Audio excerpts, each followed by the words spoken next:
Boa noite. Hoje é segunda-feira, dia 28 de setembro, são 9 horas da noite. Estamos iniciando o nosso Otávio Lunar de entrevista.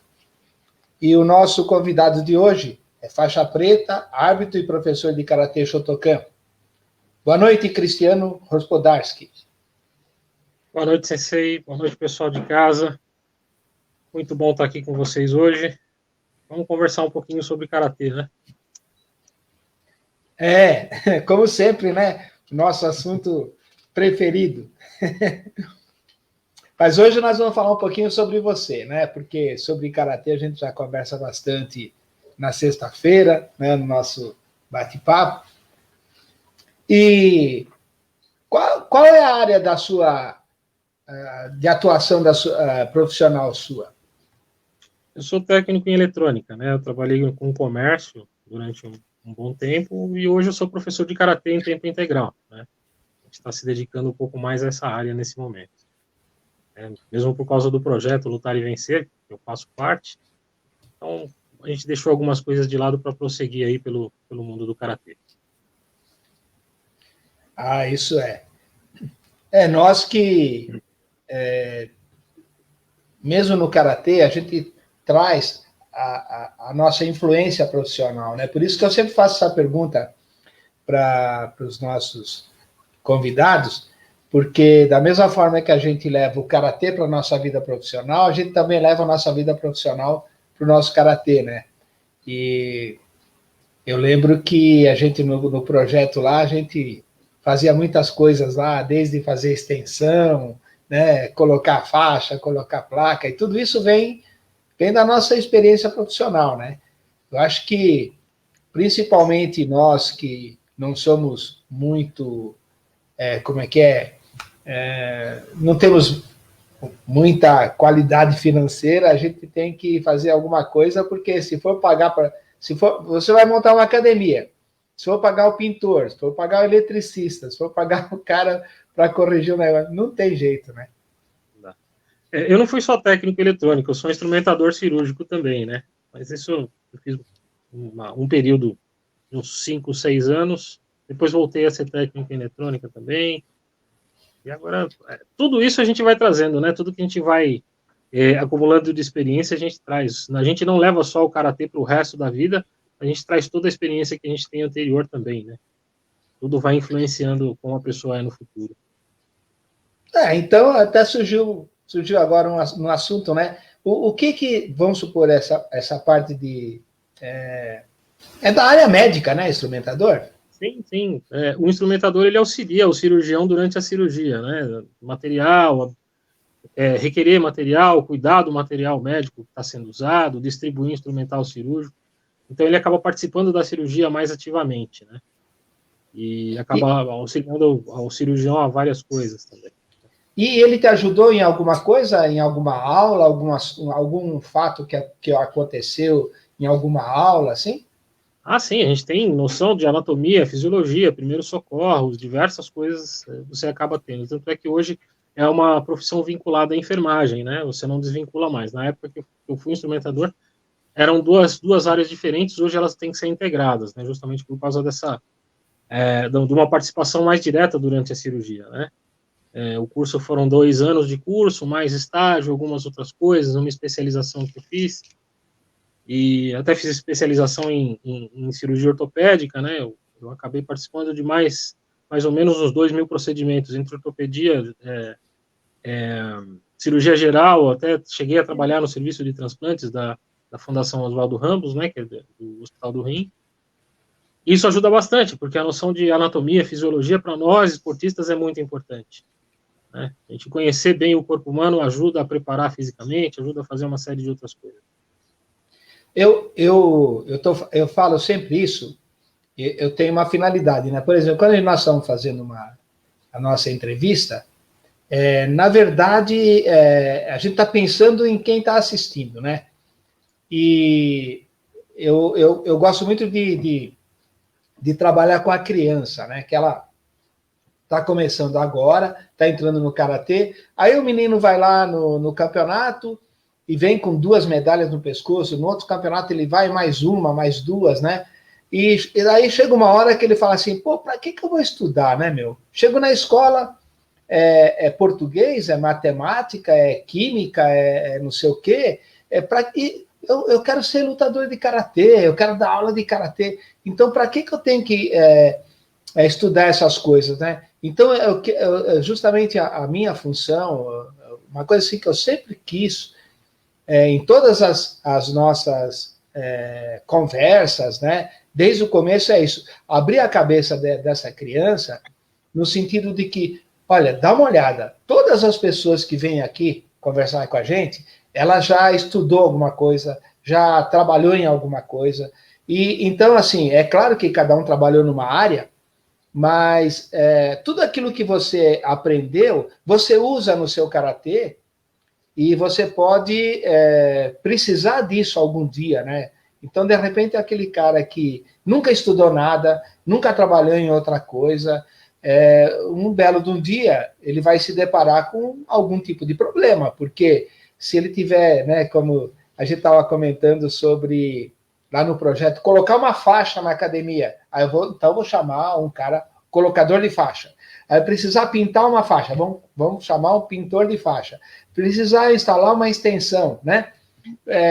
Me fala um pouquinho sobre isso, porque isso é muito importante, né?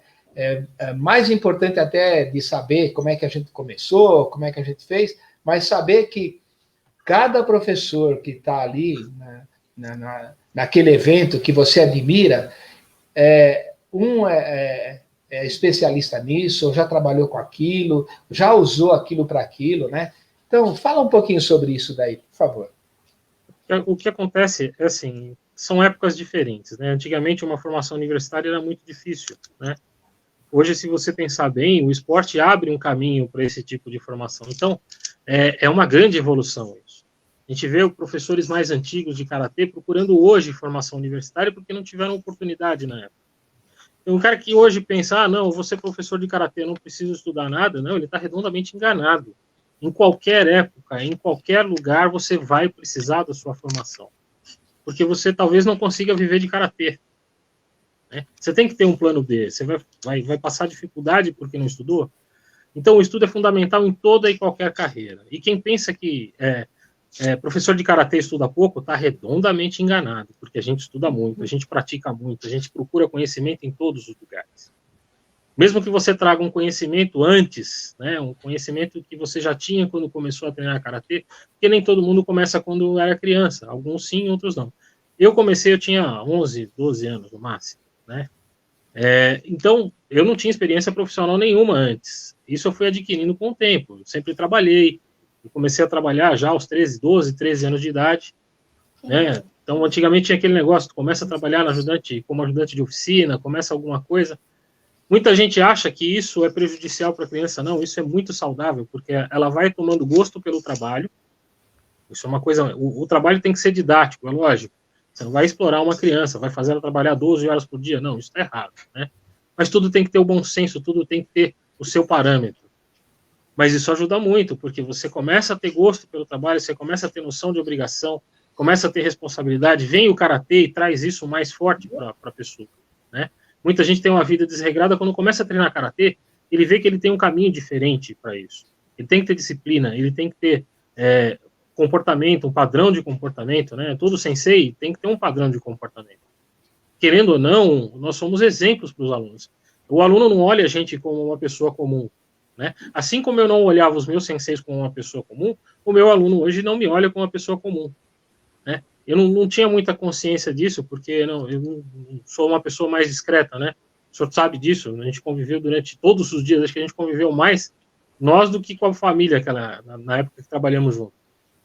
E eu não sou muito sou mais discreto, né? Não gosto muito de aparecer, então, quando eu tive consciência de que o aluno olha você com outros olhos, e eu percebi que eu sentia isso pelos meus senseis, se eu fizer coisas erradas, os meus alunos vão fazer coisas erradas, né? Uhum. Então a gente procura passar o conceito de primeiro ser campeão na vida. Ser campeão na vida, o que é? Ter profissão, ter uma formação, de preferência uma formação de nível superior, que vai ajudar muito de uma forma ou de outra, sempre vai ajudar, né? Nada é por acaso e nada é desperdício. E depois você procura a carreira de atleta. Hoje dá para levar os dois ao mesmo tempo. Antigamente, quando eu era atleta, o senhor era atleta, não tinha como fazer isso. A gente acabava vivendo meio que subempregado. Porque precisava ter horário para treinar. Tinha que treinar de manhã cedo, não podia entrar para trabalhar às 7 horas da manhã. Você ia treinar até às 9. Então tinha que ter um horário mais flexível, né? Hoje isso já é mais compreendido. As pessoas já têm horários para isso. Então evoluiu muito nesse ponto. O esporte evolui muito nesse ponto. E abre uma porta gigante para quem tem menos condições. Antigamente, quem tinha menos condições tinha que arcar com despesa. Eu nunca treinei karatê de graça na vida, né? Eu passei a treinar sem pagar, porque eu cheguei para o meu sensei Cândido, e falei para ele, eu era faixa roxa na época, sensei, eu estou desempregado, esse é o último mês que eu vou conseguir pagar. Ele falou, não, fica treinando. Porque antigamente tinha condição de fazer isso, né? Outros alunos acabavam suprindo isso, e eu sempre ajudei ele quando ele viajava, então tem uma experiência de dar aula daí também, né? E por causa dele eu não parei, porque senão eu talvez tivesse abandonado naquela época. Se ele fosse uma pessoa mais rígida ou mais arraigada ao lucro financeiro, eu tivesse parado de treinar. Então essa chance que a gente tem hoje de conseguir treinar, talvez sem pagar, eventos gratuitos, a gente já não imaginava um evento gratuito. Há 20 anos atrás isso não existia, né? Sim. Você pagava a mensalidade, pagava a federação, pagava a viagem, pagava a inscrição. Então, hoje, essa geração tem uma chance de ouro, né? Tanto para estudar quanto para competir. Desperdiçar uma dessas duas é muito complicado, né? Uma coisa que eu, por exemplo, eu dou aula para o meu filho desde que ele tinha 3 anos de idade, e ele nunca pagou a mensalidade, mas eu falei, não, isso não pode vir de graça. Mesmo sendo meu filho, você não vai treinar de graça. Você tem as suas obrigações na escola, você tem que ser criança, então tem que brincar, porque se você tirar da criança a fase infantil dela, de brincar, porque eu acho que brincando, o professor Oswaldo Messias está entrando agora também, está assistindo com a gente, se você tirar da criança aquele aprendizado que ela adquire na brincadeira, que eu costumo dizer muito assim, você pode ver, o leãozinho brinca de morder o irmãozinho dele, de dar tapinha, o gato é a mesma coisa, o cachorro é a mesma coisa, porque um dia quando ele crescer, qual vai ser a profissão dele? Morder, dar tapa, agarrar. E a criança brinca de carrinho, brinca de motorista, brinca de consertar alguma coisa. A menina brinca de boneca, quer dizer, ela aprende a segurar a criança, a boneca como se fosse uma criança. Então a gente não pode tirar esse lado infantil da criança.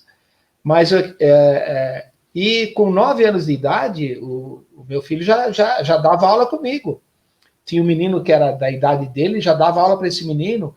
Depois ele já pegou faixa marrom, já começou a dar aula até para adultos, né? Até eu ficava assim espantado de ver como que os adultos aceitavam a aula dele, né? E toda pessoa que eu vejo que nunca trabalhou, eu não falo trabalhar no sentido de assinar uma carteira tal, mas toda pessoa que nunca trabalhou, só sempre foi criança, somente criança e nunca desenvolveu nada, um dia ele se forma e aí ele fala assim, trabalhar, meu, que coisa estranha, né? Não faz parte do vocabulário dele, né? E então é isso que eu gosto muito de passar para as crianças, né? Às vezes trabalhar não significa ser escravo de um patrão, que tem gente que acha que trabalhar é ser escravo de patrão, né? Não, muito pelo contrário. Aquela pessoa que te deu a oportunidade de você ter honra e exercer alguma função e receber por aquilo, né? É assim, a gente vê como o exemplo é muito importante, né? O senhor estava falando agora, eu nunca vi meu pai faltar um dia de serviço. Mesmo doente, ele ia trabalhar. E meu pai, quando mais velho, ele teve um problema no quadril.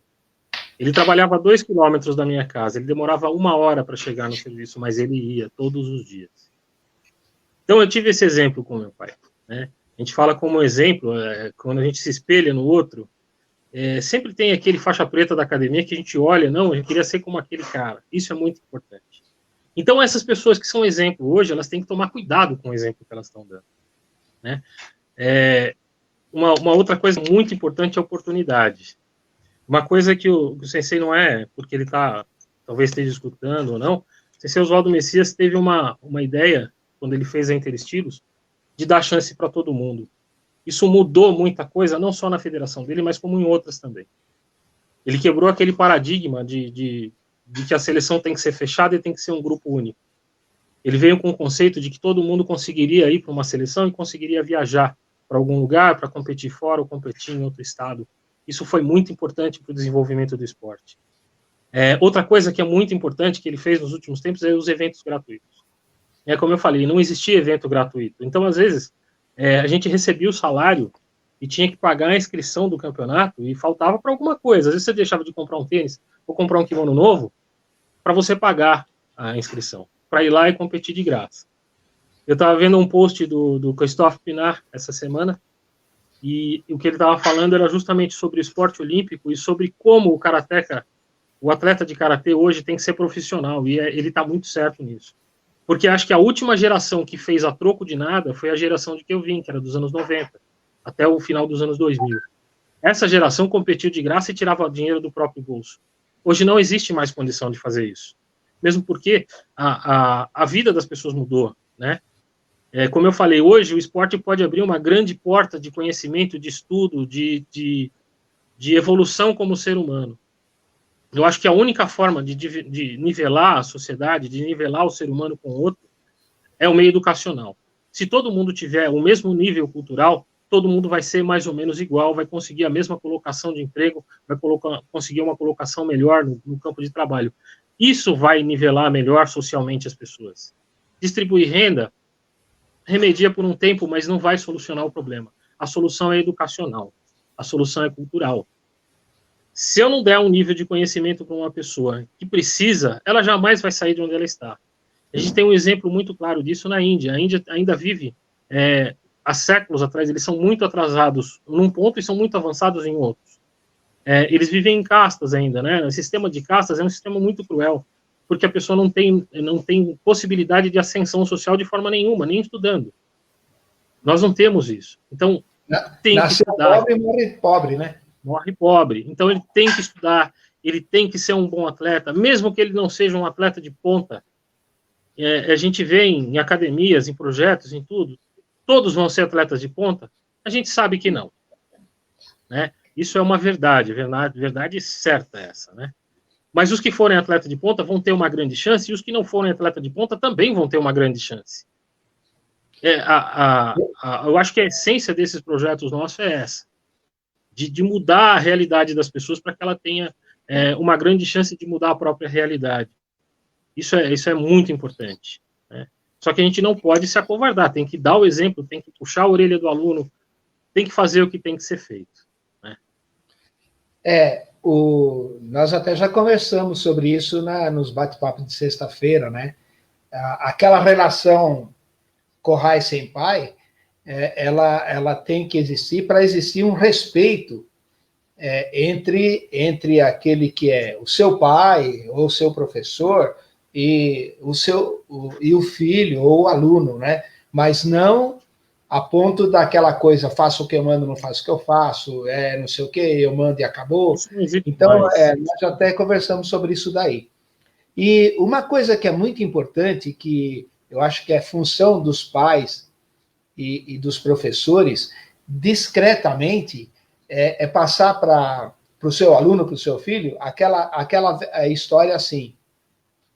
Tem muitos filhos que têm pais que dão mau exemplo, mas ele justamente fala assim, não, eu não vou ser igual ao meu pai, eu não vou beber igual ao meu pai, eu não vou fumar igual ao meu pai, porque eu vi que para ele não dá certo, eu vi que ele não é tão respeitado porque bebe, ele não é tão respeitado, ele não tem tanta saúde porque fuma.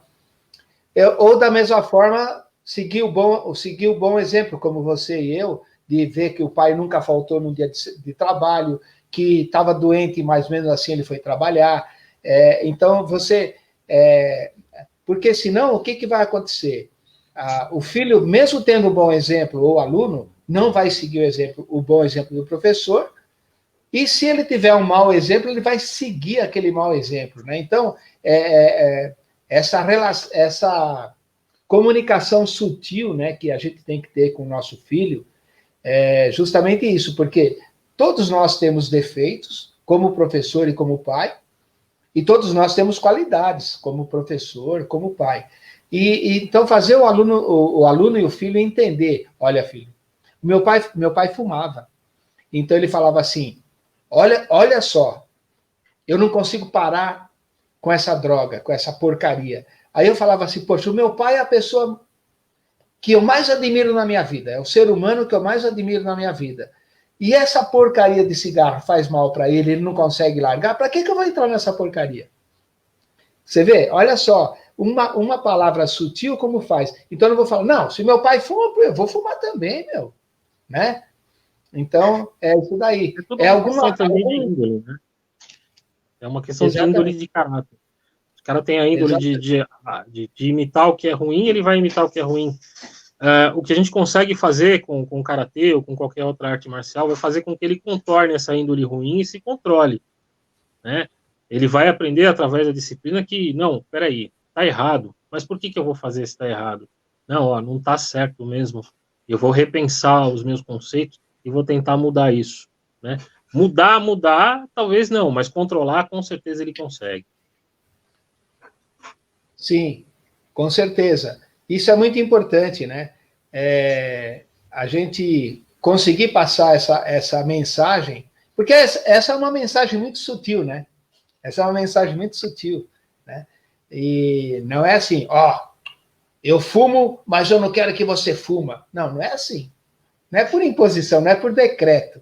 Você tem que passar uma mensagem. Até eu fico pensando, meu pai nunca foi numa escola, mas ele me ensinou a ler e escrever e ele me ensinou a gostar da escola. E ele mostrou para mim a falta que fazia uma escolaridade. Entendeu?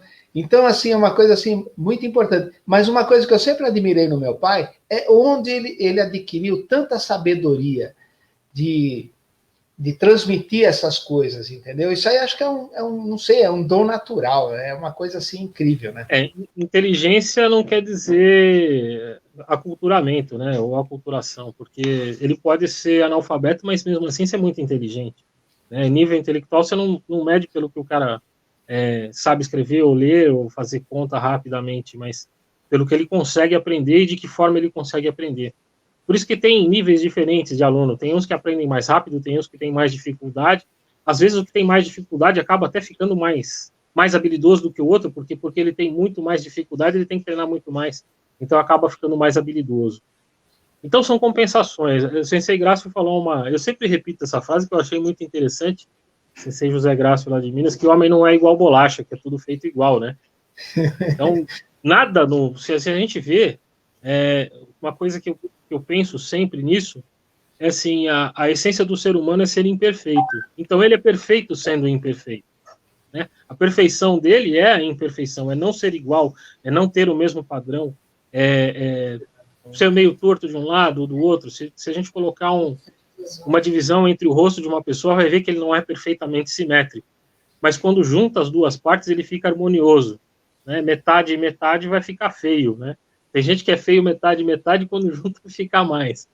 Mas você tocou num assunto que você lembra aquele programa que juntava, fazia as duas partes ficarem iguais? Ficava estranho, né? É terrível, né? Então a natureza é imperfeita sendo perfeita, né? Exatamente. Não tem uma flor igual a outra. Isso tem até naquele filme O Último Samurai, que ele procura o sakura perfeito, né? Que é a flor da cerejeira perfeita. E quando ele está morrendo, ele descobre que todas são perfeitas, porque nenhuma é igual à outra, né? Então, a essência das coisas é não ser igual ao outro, né? É a gente compreender que nem todo mundo é igual.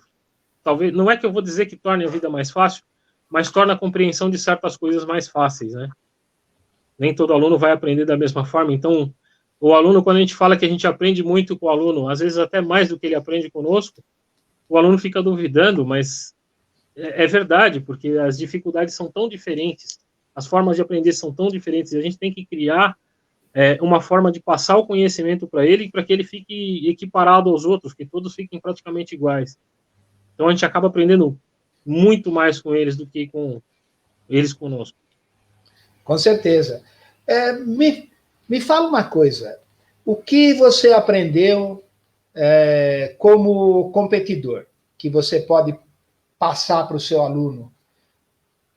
Olha, como competidor, a gente aprende que ninguém está ali de brincadeira, todo mundo quer ganhar, e só um vai ganhar, porque mesmo se você for vice-campeão, você perdeu uma vez. O cara que ganhou de todo mundo é campeão. Então, tirando o primeiro colocado, o Marcelo fala isso, né? Todos os outros são perdedores. E com o tempo a gente vai aprendendo que se você se dispor a estar num ginásio, a viajar não sei quantos quilômetros, ficar esperando a sua hora de lutar ou a sua hora de fazer kata, chega ali e você vai competir, às vezes não está tão bem assim, o seu kata, o seu karatê não é tão de ponta ainda, porque todo mundo tem a sua época de despontar, né? Por exemplo, a atleta número 1 de kata do mundo, da WKF, entrou na seleção espanhola com 32, 33 anos, quer dizer, já é uma época que você está pensando em parar, né?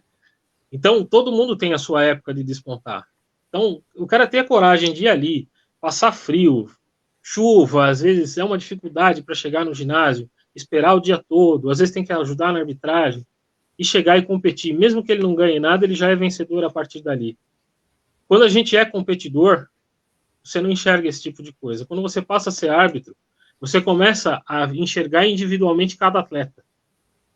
E tem aquele árbitro que vai julgar não a performance do atleta, mas e sim o nome do atleta. Isso está extremamente errado, né? Porque a gente está ali para julgar friamente, nós estamos ali para julgar uma performance. Mesmo porque se eu fosse julgar da mesma forma todo mundo que eu gosto e todo mundo que é meu amigo ali, eu não vou dar nota para ninguém. Ou todo mundo vai ser campeão. Porque no fim, em outros lugares não é bem assim, né? Que vai competir, competiu, acabou, cada um tchau, tchau, acabou. Na Interestilos, não. O clima é muito diferente, né? Nós somos amigos de longa data. Por exemplo, o professor Junelson lá do Mário Covas foi atleta na mesma época que eu. Eu fiz uma brincadeira com ele outro dia, ele lembrou de uma situação que nós passamos quando éramos atletas. Quer dizer, é um amigo de quase 20 anos. A gente ficou um tempo sem se ver, mas continua amigo. Então, eu tive muitos adversários, mas nenhum inimigo. A gente aprende que durante a competição, a gente não faz inimigos, a gente faz adversários momentâneos. Se a minha mãe entrar dentro da quadra para lutar comigo, eu vou lutar com ela e ela vai apanhar. Quer dizer, ela faz mais porque ela infelizmente, ela já é falecida, mas o espírito é esse. Saiu dali das 4 dias, opa, mamãe, estou aqui, faz uma jantinha boa e tal. Mas o clima é mais ou menos dele. O respeito que você pode mostrar pelo seu adversário é bater nele, né? Mas uma... De forma técnica, nada de trairagem, né? Acho que a gente tem que aprender também a competir de forma limpa, né? Nada de usar subterfúgio, nada de machucar, o mais técnico possível, mesmo porque, às vezes, acontece da gente estar treinando em equipe e um atleta fica maldoso e quer machucar o outro, mas se ele machucar o colega de equipe dele, amanhã ele não treina, porque não vai ter quem treina com ele. Da mesma forma que uma ocasião, sem ser Oswaldo falou de eu fui, mas todo mundo era fraco, então quer dizer que você foi campeão, um monte de perna de pau. Você desvalorizou o seu adversário e você desvalorizou o que você ganhou. Quanto mais valoroso é o meu adversário, maior é a minha conquista. Então, não é desvalorizar, mas sim torcer para que todo mundo esteja no mesmo nível. Porque quanto mais difícil maior o nível dos atletas, mais vai valer a sua vitória. Na época que tinha só uma categoria de peso, que era absoluto, o senhor deve lembrar bem disso, Sensei, porque na época que o era absoluto. Era um campeão paulista por ano. Só tinha um campeão paulista por ano, porque era um contra todo mundo. E acabava carregado no final da competição, né? Tem uma foto do Sensei Robson Maciel que ele tá de cama, ele ficou 15 dias de cama depois da final do Campeonato Paulista. Então, eu vou aproveitar um gancho. Valorosa. Vou aproveitar um gancho seu. Você falou sobre amigo, né, que fica 20 anos sem se ver.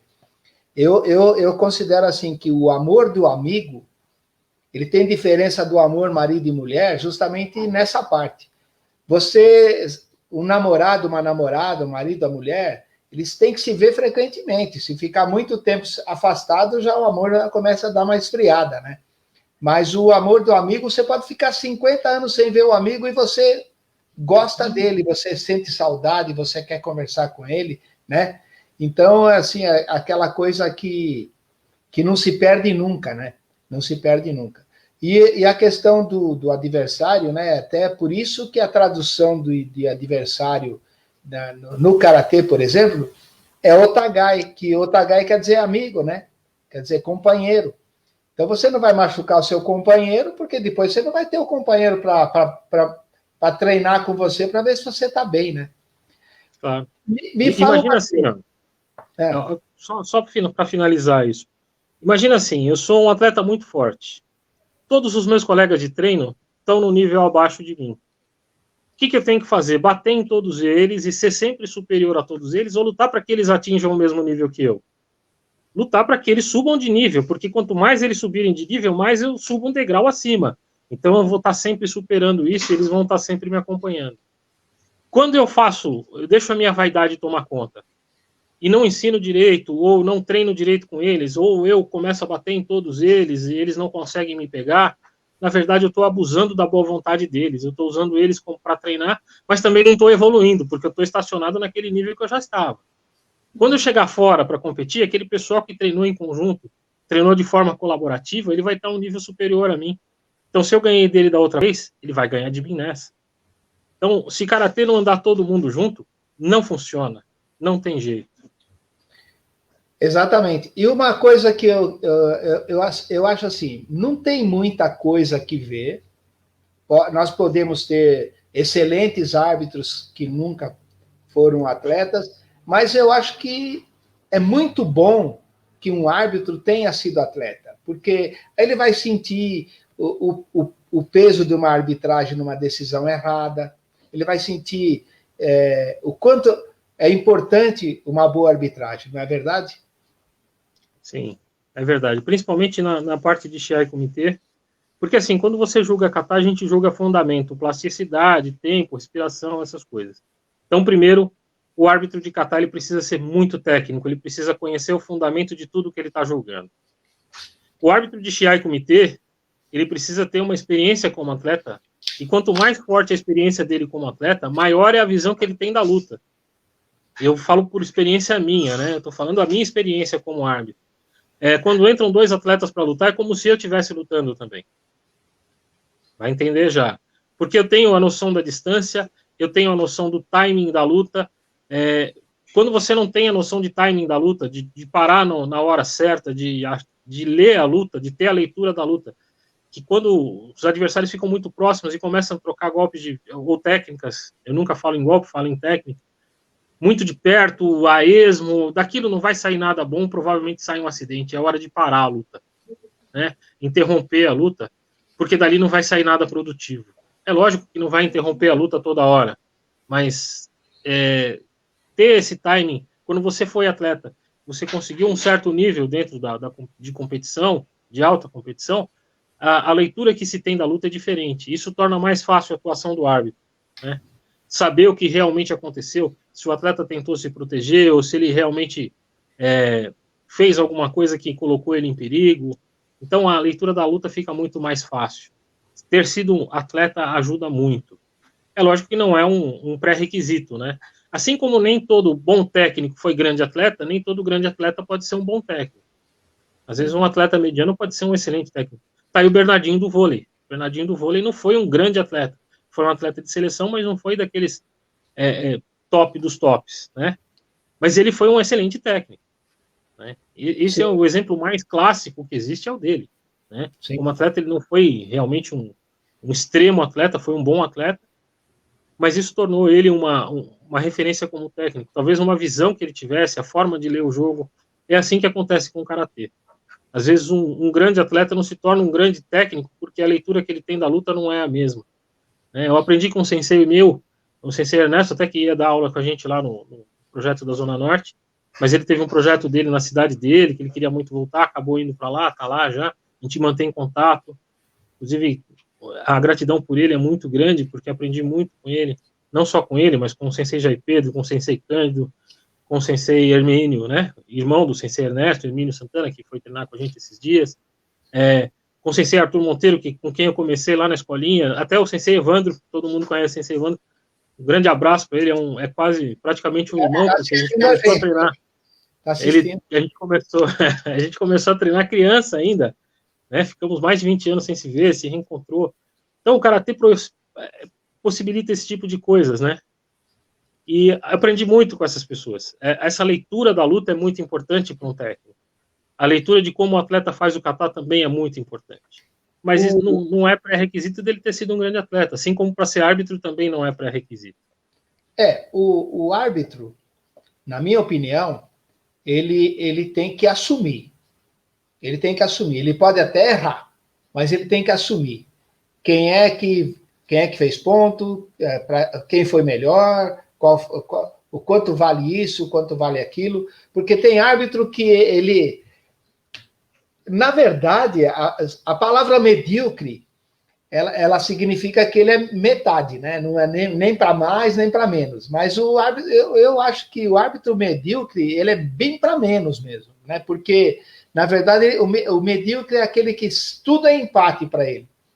Como é muito sacrificado para ele, se alguém perguntar por que você deu vitória para o vermelho, por que você deu vitória para o branco, ele resolve ficar no meio termo. É medíocre, né? É o próprio medíocre. Mas ele não sabe que ele está estragando, ele está atrapalhando alguém. Porque numa competição não existe favorecimento ninguém serve a dois senhores. Ou você faz para um lado, ou você faz para outro. Então vamos fazer para o lado certo. Né? Que isso que eu sempre passo nos cursos de arbitragem. A ganhou? É A. B ganhou? É B. Se você der empate, você está favorecendo alguém. Não existe empate. Eu sempre falo, não existe empate. Se você for ver, lá no fundo tem uma diferença que faz com que A ganhe do B. Na competição é assim. Sim, o árbitro tem que ter consciência de que ele aplica a regra. Em primeiro ponto, ele aplica a regra. Né? Tocou primeiro, ele vai atribuir o ponto.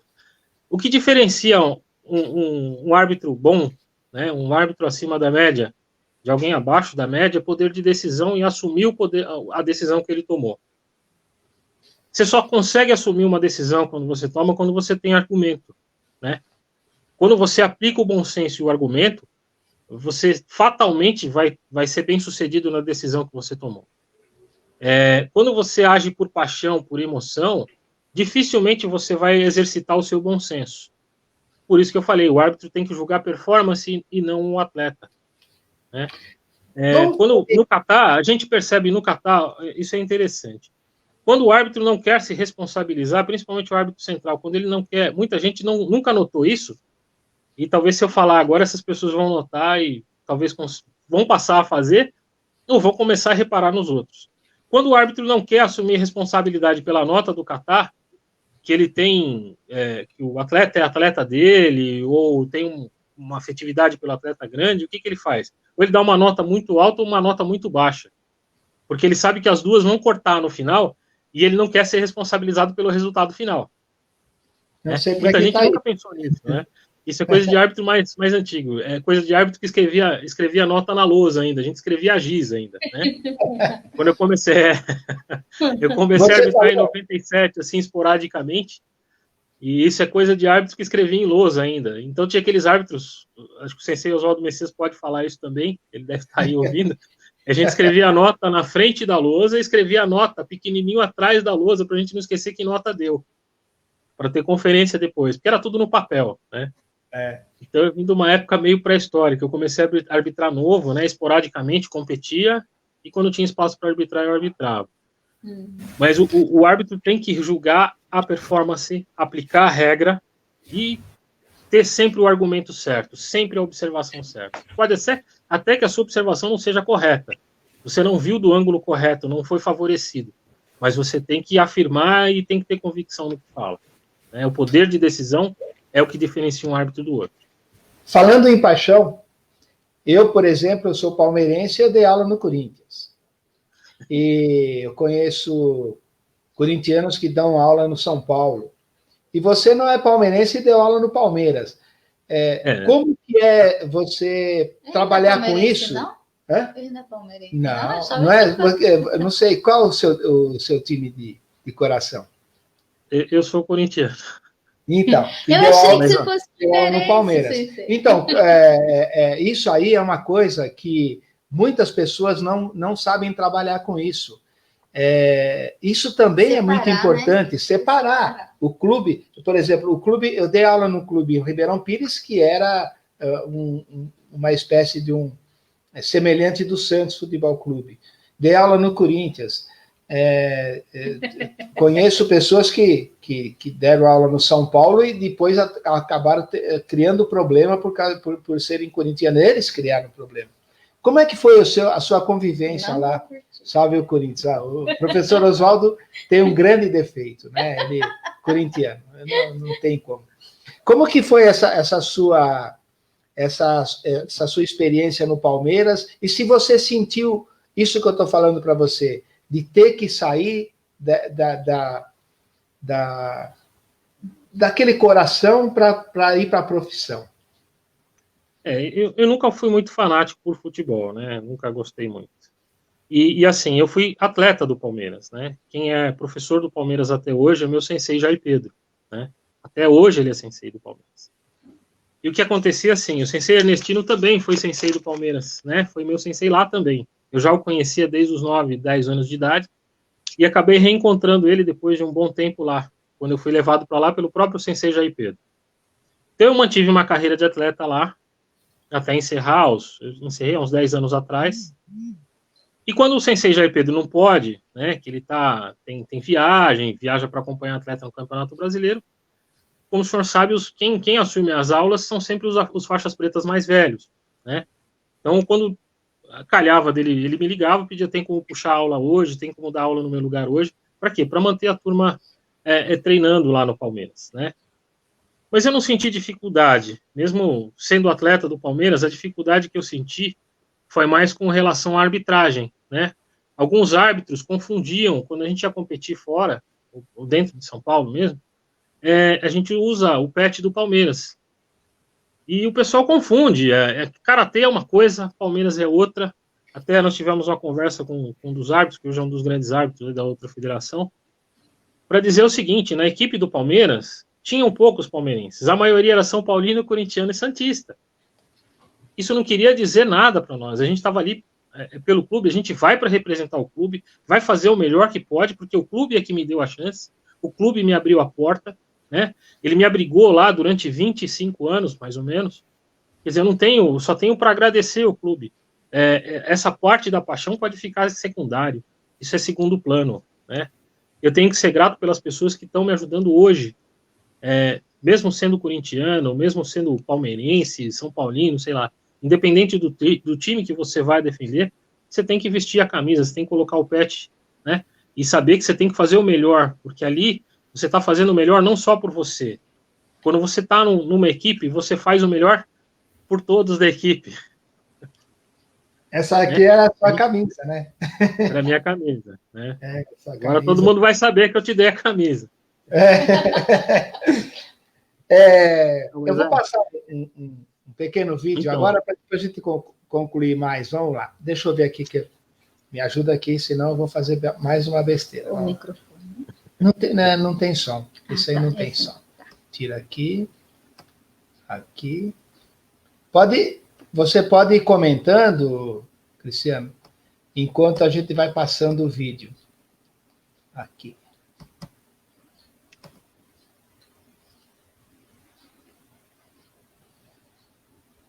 O vídeo não tem som para não dar microfonia, né? Ah, tá. Tá aprendendo. Esse o projeto, né?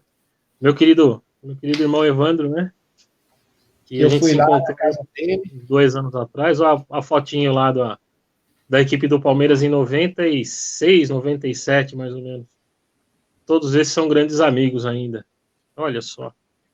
Depois de 17 anos, tem 3 gerações de atletas do Palmeiras aí. Nossa, quanta gente. Essa daí, em 1994, eu tinha cabelo ainda e o cabelo era preto, olha só. Do lado do Sensei, na esquina aí. Olha o Evandro aí, ó. Amigo Evandro, olha só. Sensei Márcio. Barba branca, tava treinando para ser Papai Noel nessa daí. Lucas, aluno do Sensei Evandro. Gente finíssima esse rapaz, muito gente boa. Pessoa fantástica. Um grande abraço para ele. Olha só no Palmeiras. A turma do Palmeiras, o Sensei Jair Davan, Sensei Jair Pedro. Jair Pedro é o mais baixinho, a esposa dele é Sônia. Nossos 2 queridos amigos lá. Olha a turma do Palmeiras. Nossa.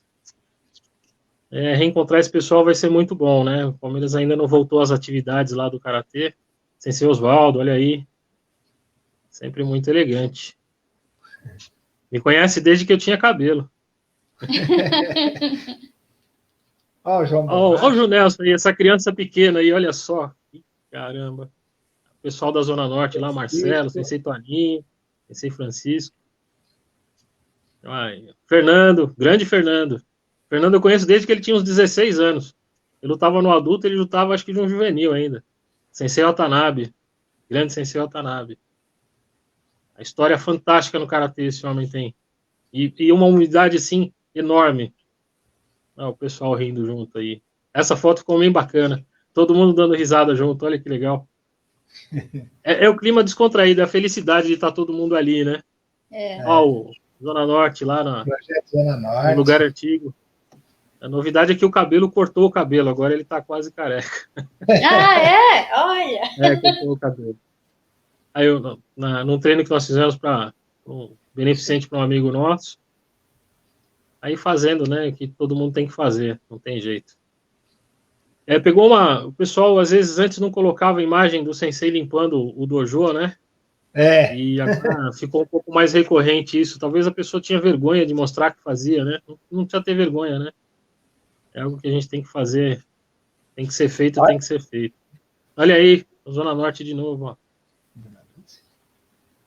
O pessoal voltou a treinar lá. Que bom que voltou todo mundo. Todo mundo com saúde. Olha só.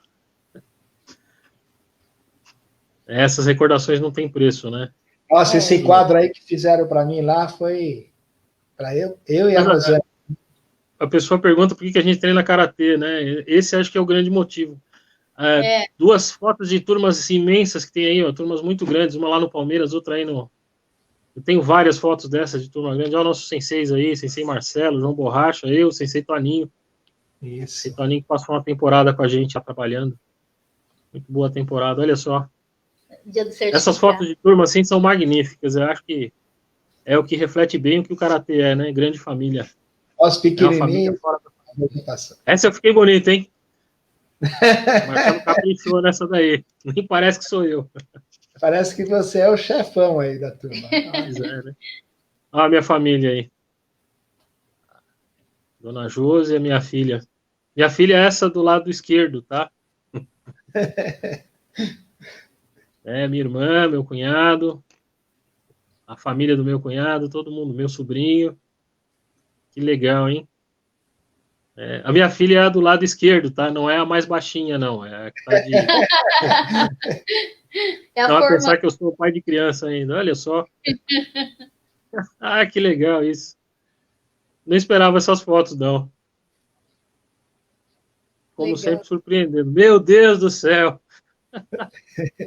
Esse doido de boca aberta é meu cunhado, tá? Se souber de um hospício aí, ele tá disponível. Minha tia... Olha só, minha tia se mudou para o interior, né? Minha tia e minha prima se mudaram, faz tempo que a gente não se vê. Muito legal isso. Espero que você tenha gostado. Gente... Nossa, que surpresa. Essa foi uma surpresa imensa, eu jamais esperava isso. Pessoas têm me surpreendido muito ultimamente, eu preciso ficar mais atento, viu? Muito bom, muito bom. E me fala um pouquinho do projeto Lutar e Vencer. O projeto a gente está dando prosseguimento, né? Depois dessa pandemia aí. Sensei Marcelo conseguiu, através do Zoom, manter a turma mais ou menos unida, né? Quem conseguiu participar e tal. Ele fez um grande trabalho fazendo isso. Eu acho que a equipe, ela se completa dessa forma, né? Quando um consegue suprir a necessidade dos outros. Dois não conseguiram fazer, mas ele conseguiu fazer. Manteve a turma unida até agora, o trabalho dele foi fantástico fazendo isso. Tá de parabéns mesmo. Poder retornar. E agora a gente retornou, mesmo com toda a dificuldade que a gente está passando, porque não está sendo fácil, né? Mas a gente está mantendo o sonho de pé, está mantendo o sonho sendo realizado, né? A gente espera aí para os próximos dias as coisas se atualizarem, mas o projeto... ele conquistou a nós de uma forma assim muito surpreendente, porque a gente jamais esperava que ia ser como foi, né? É como mergulhar no escuro. E você chega lá e tem um projeto e as pessoas começam a vir e você começa a conhecer essas pessoas, começa a ter esse contato com essas pessoas, começa a se formar uma outra família. Como eu falei, aquelas fotos que tem a turma toda são fantásticas por causa disso, né? Você acaba enxergando todo mundo junto, começa a ver aquilo como uma grande família. E acho que o propósito gigantesco do Karatê é esse, né? Criar a família, dar bom exemplo, é o que o projeto Lutar e Vencer está fazendo, né? E uma coisa que é também fantástica, quem teve essa ideia, não sei, deve ter sido o professor Oswaldo, a Mônica Fernandes, que é a nossa secretária da CBKI, que trabalha muito para esse projeto dar certo, né? A gente é muito grato a ela, a gente sabe o quanto ela trabalha, o quanto a Mônica corre atrás das coisas, o quanto você pode mandar mensagem para a Mônica, a hora que for, ela sempre vai responder, ela sempre vai ver. Ela trabalha demais por isso, acredito que ela ame muito o que ela faz, porque se não fosse assim, não faria com tanta perfeição, né? E isso quebrou uma barreira, né? Que é aquela barreira de, como eu falei, eu nunca treinei karatê de graça, o meu primeiro kimono oficial mesmo, demorou uns 8 anos para eu conseguir comprar um kimono. A gente treinava com aquele kimono meio amarelo de algodão cru, né? Então hoje a gente chega lá e todo mundo uniformizadinho, todo mundo com aquele kimoninho, o pessoal vem treinar com a camiseta, o lanche, e o que é mais interessante é que ninguém paga nada. Então a pessoa às vezes não tem condição de nada, mas ela vai ter condição de treinar e vai ter condição de mudar a trajetória da história dela. Através de um projeto desse, muitas pessoas podem até não acreditar nisso, né? Mas é o que a gente viveu. O senhor estava lá comigo, o senhor sabe como foi importante para algumas pessoas. Para umas mais até do que para outras, mas isso é uma forma de mudar, talvez a gente não tenha tido a consciência de que isso pode mudar de forma tão radical a história de uma pessoa. E o projeto é importantíssimo para isso, né? O Lutar e Vencer lá no Mário Covas já tem 10 anos, imagina o que eles conseguiram fazer de trabalho com isso. Imagina como foi o trabalho imenso que eles fizeram lá. A gente tendo contato agora com isso, o nosso projeto, esse braço do projeto, que é o núcleo da Zona Norte, é um pouco novo, né? Ele começou agora em janeiro, teve esse problema de pandemia, mas nesse pouco tempo todo mundo viu o que a gente conseguiu fazer. No primeiro campeonato que nós fomos, nós trouxemos com 10 alunos, nós trouxemos 13 medalhas, né? E fomos com 10 pessoas porque era um pouco longe, em Itapecerica da Serra, né? Imagina aquela molecadinha que saiu lá do extremo norte da Zona Norte e até Itapecerica da Serra. Então, para eles foi uma grande aventura, quer dizer, já foi mais uma história para ser contada. O Karatê já fechou mais uma história. Então, o projeto Lutar e Vencer, nesse sentido, que, além de tudo isso, né, de proporcionar esse conhecimento, de proporcionar essa mudança de trajetória na história dessas pessoas, é tudo feito de coração, né? É tudo feito sem cobrar nada. O mais importante é isso, é que você não... Nós temos a nossa contribuição com isso, mas a gente tem tentado manter isso da melhor forma possível, né? Como eu falei, nós temos dificuldades, todos temos família, mas a gente está tentando porque a gente viu como isso era importante. Então, o Lutar e Vencer, além de ser um projeto esportivo, ele não é só isso. Ele é uma mudança de trajetória de vida para algumas pessoas. E uma coisa, né? Sem cobrar um centavo, sem cobrar nada, sem ter contrapartida financeira em momento nenhum. Então, isso não existia antes. Eu acho que desses moldes que a CBKI faz, eu acho que não existia antes. Né? Porque já vi projetos gratuitos, mas o aluno tem que comprar o kimono, ele tem que comprar a luva, ele tem que comprar uma série de coisas. Esse projeto da CBKI, o Lutar e Vencer, isso não acontece.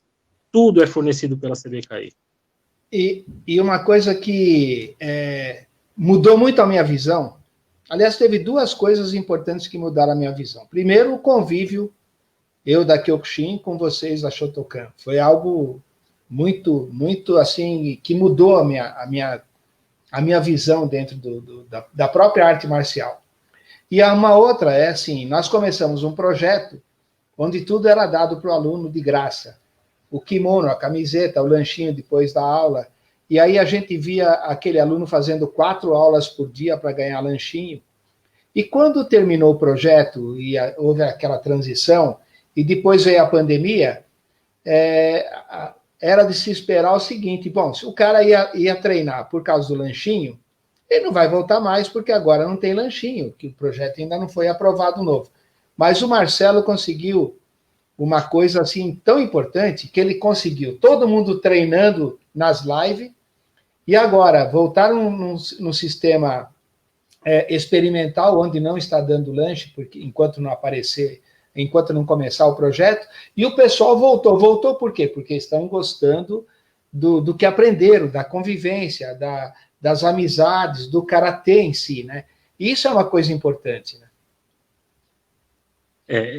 A gente viu que no começo, o que atraiu muita gente foi o lanche. Realmente é até triste a gente ter essa constatação, né?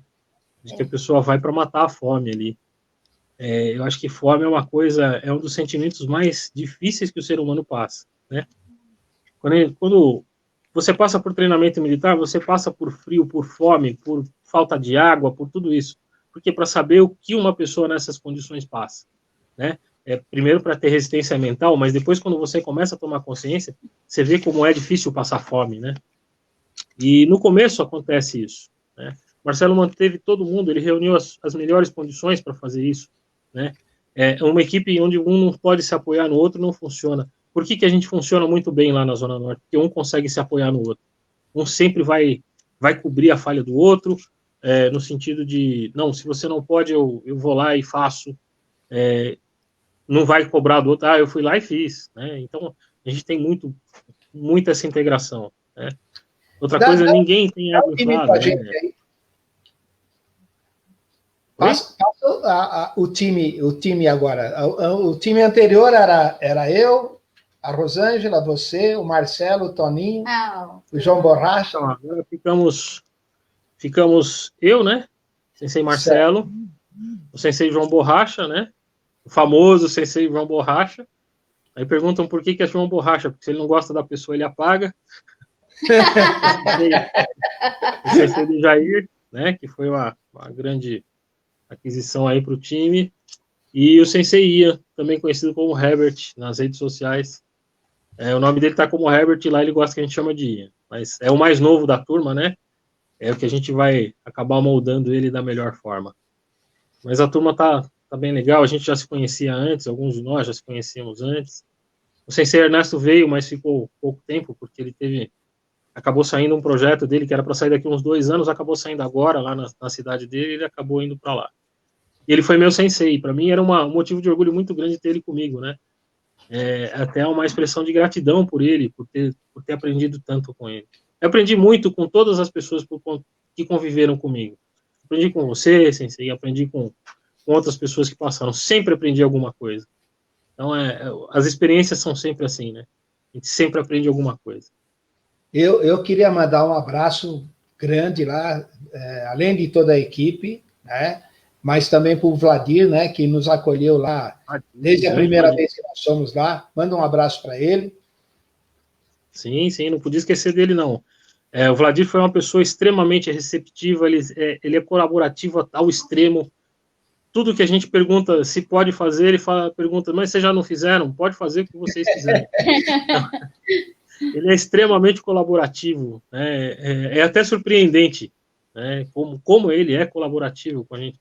A primeira impressão que a gente teve dele, pô, será que vai? Né? Eu lembro que a gente foi lá a primeira vez, eu fui com o senhor lá, aí eu olhei, quando ele chegou, um olhou para o outro, será que isso vai dar certo? E ele, surpreendentemente, foi uma pessoa extremamente cortês, uma pessoa extremamente colaborativa, nos acolheu de forma incondicional, como nos acolhe até hoje. Tudo que a gente precisa dele, pode contar que ele vai ajudar, né? Então, todos os dias a gente agradece por ter uma pessoa assim na nossa vida. Verdade, você vê como que Deus prepara as coisas para a gente, né? A gente passava todo dia na porta dele e ficava olhando aquilo ali, pô, parece que aqui não tem nada e tal. E o que aconteceu? Um dia, vamos lá, vamos. Chegamos lá. Só queria passar direto, lembra? Não, vamos aqui primeiro. Fui eu que ainda puxei. Vamos ali. Não, vamos aqui primeiro. Vamos tentar, né? Não custa nada. Aí a gente entrou lá, uma dificuldade para achar o portão de entrada, lembra? Sim. Tateando igual cego para ver onde é que Nós entramos pelo portão de trás, inclusive. Sim. A gente deu uma volta imensa ali. Isso mostra que quando Deus prepara as coisas para a gente não precisa procurar. Ou se a gente ficar procurando, a gente não vai encontrar. A porta está ali aberta, entra e acabou, está lá. E está tudo preparado ali para a gente. Eu fiquei muito feliz com isso. E graças a Deus que deu certo. E vai dar muito mais certo. Ali vai dar muito mais frutos ainda, né? Então, e nós temos muita história para contar, aquele menininho que fez o Catar lá no campeonato, tem uma série de coisas, mas infelizmente não dá muito tempo, né, para fazer tudo, porque nós vivemos ali, em 3 meses nós vivemos uma vida enorme, fizemos amizade. Parece que foram 10 anos, né? Sim, parece. Já perdemos pessoas queridas dali, que a gente ficou triste, né? Então, assim, para você ter uma ideia que 3 meses pode dar para fazer muita coisa, né? Fazer muita coisa. Verdade. Parece que a gente se conhece Eu lembro quando a gente conversou a primeira vez no Ibirapuera, estava eu e o Evandro, a gente começou a conversar com o senhor ali, meio que sequestrou o senhor no meio ali, para conversar sobre o karatê de contato e tal, e depois, em janeiro, a gente passou a trabalhar juntos. E nesses 3 meses parece que somos amigos há 20 anos, 10, 20 anos. Formou uma amizade muito forte. Coisa que a gente não imaginava, né? No começo a gente chegou ali, todo mundo meio tímido. É assim, não é assim, como é que vai ser? E no fim, tudo... Eu acho que o que nos torna muito próximos é o karatê, né? O karatê é a palavra comum. Às vezes, um pode gostar de música sertaneja, o outro pode gostar de rock and roll, um pode gostar de amarelo, de vermelho, um ser corintiano, outro ser palmeirense. Mas a palavra karatê acaba sendo muito mais forte do que tudo isso, né? A gente acaba tendo uma amizade tão grande por causa do karatê que todo o resto fica secundário. Sim. Mas isso é assim. Quem gosta de música, não importa se é sertanejo, se é rock, se é o quê. Quem gosta de arte marcial, ele gosta de todas as artes. Por exemplo, quando você podia imaginar que podia ficar 5 pessoas como no nosso bate-papo, 2 de Shotokan. Completamente diferentes, né? Então, o Kyokushin junto ali, discutindo assuntos em comum. E eu vivi isso, graças a Deus, sabe? Eu tive sempre bons amigos de outras artes. E eu aprendi desde cedo a aprender com eles, né? Entendeu? Então, assim, É claro, a primeira ideia, como a gente sempre fala, eu era assim. Aliás, se eu falar que eu era assim, eu estou me elogiando, porque eu era assim. Eu falo assim, o burro é assim, né? Ele tem o tapa lateral para que o cara consiga manejar ele para virar para cá e para lá. Mas o ser humano consegue ser um pouquinho mais tapado, ele consegue pôr a mão assim, né? Uma venda assim. E eu falo para você, eu era assim.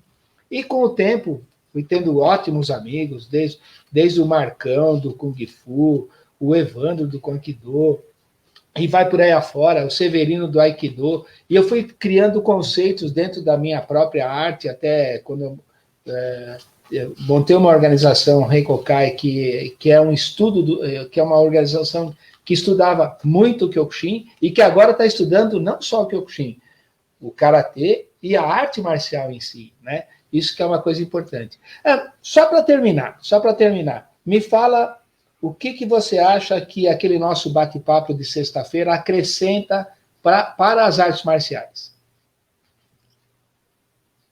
O que acrescenta é assim, muita gente ignora certos conceitos de arte marcial, né?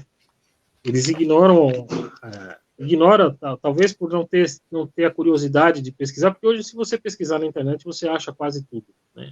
Absolutamente tudo, né, na verdade. Mas ouvir outras pessoas falando da experiência pessoal de cada uma, ouvir a pesquisa de cada um, o conceito que cada um traz, né? Nós que somos de linhas tão diferentes, mas que são muito próximas, porque a origem do Kyokushin vem um pedaço do Shotokan, né? Nós somos praticamente irmãos, meio distantes, mas somos irmãos, né? E esses conceitos que cada um acrescenta ali, eu acho que para o pessoal mais novo que está vindo agora, ou para o pessoal mais velho que tem uma mente um pouco mais aberta, que procura um ponto de vista diferente para completar o seu, vai acrescentar bastante coisa, né? Eles vão começar a criar aquela curiosidade de procurar, não, será que é isso mesmo? Esses caras estão falando desse negócio, mas será que acontece mesmo? É onde o cara, onde ele sai da caixinha, né? Onde o sapo sai do poço, ele já sobe no murinho do poço e começa a ver em volta se tem outra poça d'água, para ele experimentar se aquela água é melhor ou não. Então, talvez isso fomente uma geração que vai pesquisar mais a fundo as coisas, né? Assim como o Sensei Nakayama, nos anos 50, teve contato lá no final da Segunda Guerra Mundial com os americanos, com os ingleses, com os franceses, com todo mundo que chegou no Japão por causa do final da Segunda Guerra Mundial, e ele passou a ter uma visão mais científica do karatê que não existia antes, né? A visão do karatê era empírica, né? Era uma coisa que você recebia de um para o outro. E aí você começa a mudar algumas coisas, a encarar aquilo como ciência. Da mesma forma que ele teve essa curiosidade pode ser passada de uma outra geração de uma outra forma. Eles podem agora fazer um caminho inverso. Em vez de eu pesquisar para frente, eu vou continuar com esse conceito científico, mas vou pesquisar como é que era lá atrás, da onde surgiu, da onde veio, quem começou isso. Aquele conceito de rivalidade entre arte marcial, eu acho que é ultrapassado, porque a gente sabe que todo mundo teve a mesma raiz. Como eu falei durante a live, o karatê é uma árvore, a raiz é a mesma. Os galhos se diferenciaram, mas a raiz é a mesma. E se a gente não cuidar dessa raiz, ela vai morrer. Então a gente tem que... por isso que eu não acredito muito num karatê pós-moderno, né? Pode até existir, pode até ter uma... Mas se ele não tiver uma raiz forte, ele vai durar... É igual cantor de música sertaneja, ele fica 5 anos fazendo sucesso, depois ele some, né? Então, igual o cara tá aqui há quase 100 anos. Então, o cara faz 1, 2 sucessos, depois ele some. Não tem raiz, não tem ancestralidade. O karatê tem uma ancestralidade que precisa ser mantida. Esses bate-papos que a gente faz, talvez consiga manter essa ancestralidade, essa volta à raiz, essa volta ao fundamento, né? Não só a plasticidade, mas a eficiência é muito importante, né? A tradição do karatê é muito importante nesse sentido. Sim, eu fico pensando assim, se você, o César, o Marcelo, a gente já se sente orgulhoso de estar dando alguma coisa importante para as pessoas, o Bate, o Luiz Freitas, a gente já se sente orgulhoso e satisfeito de estar dando alguma coisa de consistência para os atletas, para os alunos, para as pessoas que talvez nem pratiquem. Eu fico imaginando como que é a realização desse trabalho da Mônica, por exemplo, que luta bastante por nós, do professor Oswaldo, que realiza aqueles campeonatos, e da Adriana Ramalho, nossa vereadora, que faz com que esse nosso projeto funcione. Deve ser uma realização assim incrível, né? Porque nós, formiguinhas, a gente já se sente bem com isso, a Maiana também. Então, você imagina eles, né, que conseguem... Eles estão fazendo várias coisas ao mesmo tempo. Eles não só estão dando tudo aquilo que a gente dá para os alunos, como também o material, e também fazendo com que esses alunos tenham um lugar para colocar isso em prática. Que, né, aquilo que ele aprende na academia, ele tem um campeonato para conseguir colocar aquilo em prática, né? Rosângela, faz favor, senta aqui e fala o pessoal que... Falou, não precisa sair, eu fico só. Então vai, vem aqui. A Rosângela não quer. Deixa eu só colocar. O que foi? Oi, boa noite a todos. Infelizmente está acabando, né? Já estamos com um pouquinho mais de 1 hora de entrevista. Tá muito bom o papo, Sensei Cristiano, muito bom. Mas a gente tem os horários aí, né? Então, agradecer a presença de todos, agradecer, Sensei, a oportunidade de ouvirmos sobre o senhor, saber um pouquinho mais da sua história, da sua experiência como árbitro, como competidor, né? E como professor do projeto Lutar e Vencer. Muito obrigada, viu? Agradecemos a presença do Marcelo Garcia, da Tati Franco, César Boareto, Oyama Mas Tatsu, Domingos Sávio, professor Oswaldo Messias, a Maiana, a Mônica, e não deixar de lembrar da nossa madrinha, Adriana Ramalho, né, que fez com que esse projeto desse certo, que está batalhando espaço para a gente, que está aí, né, apadrinhando os 3 núcleos e muito mais, que ela tem intenção de muito mais, e todos os projetos que ela tem, né, a liberação dos núcleos, principalmente agora, durante a pandemia, que está todo mundo fechando, e ela está aí, abrindo portas para nós. Agradecer de coração a Adriana Ramalho. Para a Adriana Ramalho, assim, coraçãozinho. Professor Messias, Alex Humberto Valdenegro, Celi Lopes, Evandro Luiz, Mônica, Dani Carvalho, Fernando Moura, Marcelo Bueno, lá dos Estados Unidos, Adriano Moraes, Henrique Fonseca, lá de Mongaguá, Pedro Vinícius, Chihan Alexandre Prates, Elbert Melo, Alessandro Lima, Fernando Antônio, Mestre Doca, a Maiana, Alex Zacarias, Marcelo da Silva e muitos outros que, como eu não tenho contato, não aparece o nome aqui para mim, mas eu sei que aparece as carinhas subindo assim, mas eu não consigo anotar, tá bom? Vinícius, Domingos, tá bom? A gente vai marcar também a live com o Vinícius, tá bom? E agradecer de coração ao Sensei Cristiano pela oportunidade, pelo tempo dedicado para nós e parabenizar essa troca de experiência tão valorosa, tão importante para a gente. Muito obrigada. Eu que agradeço vocês pelo convite aí, por estar junto com vocês. A amizade de todas essas pessoas aí é muito importante para todos nós, né? Agradecer a todo mundo que assistiu aí, que participou de alguma forma. E a oportunidade, quem agradece sou eu, né? Todo mundo sabe, sou uma pessoa mais discreta, não gosto muito de aparecer, mas quando precisa a gente está aqui. Precisando de qualquer coisa aí, se eu puder ajudar qualquer um de vocês aí, é só me dizer, eu vou estar sempre disposto a ajudar. Bom, obrigado a todo mundo. Também está dando um oizinho aí. Então, uma coisa importante, né, Cristiano, que você vê que a gente já está expandindo isso, porque o nosso objetivo não era o karatê de contato, era o karatê. Nós atingimos o karatê. O meu objetivo é mais alto. Eu comecei com a arte marcial. E nós, no nosso bate-papo, a gente começou desde lá da Índia, estamos trazendo para cá.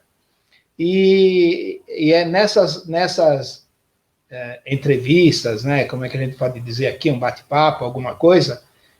Nós já trouxemos também o kickboxing, que eu, nos últimos 20 anos, tenho praticado bastante, trazido aí a árbitros como o Wilson Piedade, como o Hamilton Machado, agora tem aqui o mestre Doca, que também nós vamos fazer, só falta agendar aí, e o pessoal também que, por exemplo, que nem o Vinícius, graças a esse pensamento de abrir a nossa mente para outras artes, que o Vinícius, que começou comigo no Karatê e foi 45 vezes campeão de Karatê, do Karatê de contato, e hoje está lá em Portugal, já está montando já a equipe de Karatê lá, e já está montando a equipe também de kickboxing.